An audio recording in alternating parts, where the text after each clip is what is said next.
Hello, it's Harry here again, your geriatric nurse from Toronto, Canada, back for more information for the care for the older adults and support to their caregivers.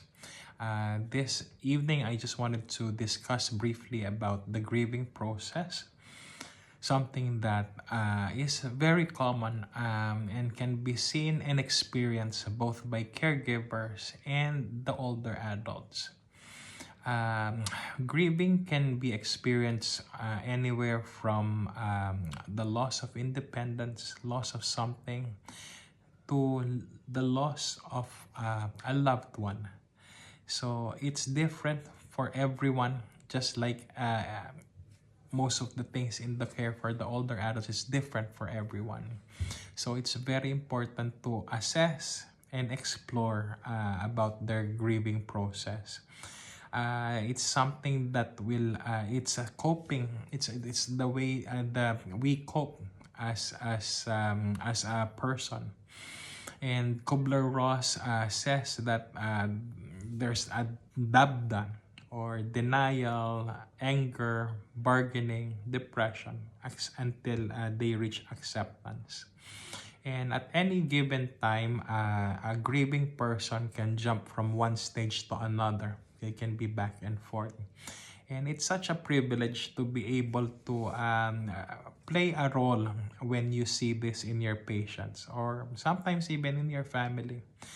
When there's a loss of something or someone, it's a very hard situation and a very hard ordeal.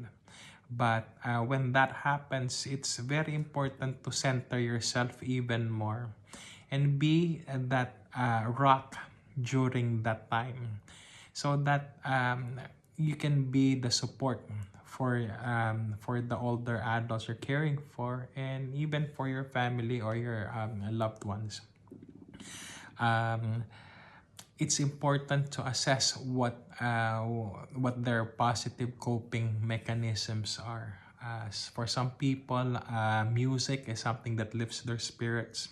For others, talking to people whom they trust, whom they love, and opening up to them. That's something very that would be helpful for them.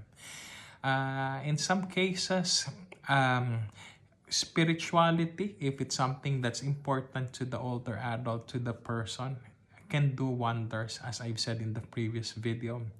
So I get to know your patients, get to know your loved ones, so that you can build on the strengths that they have.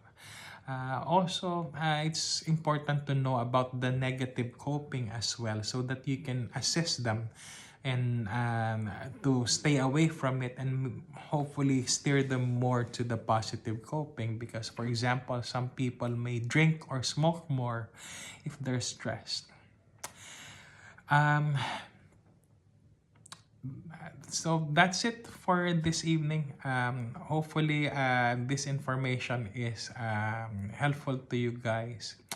I think grieving is an important topic to discuss, given that if the person is not successfully able to grieve, they can go to depression. So that's why it's always important for us to assess for this and be able to assist them to accepting what their loss is.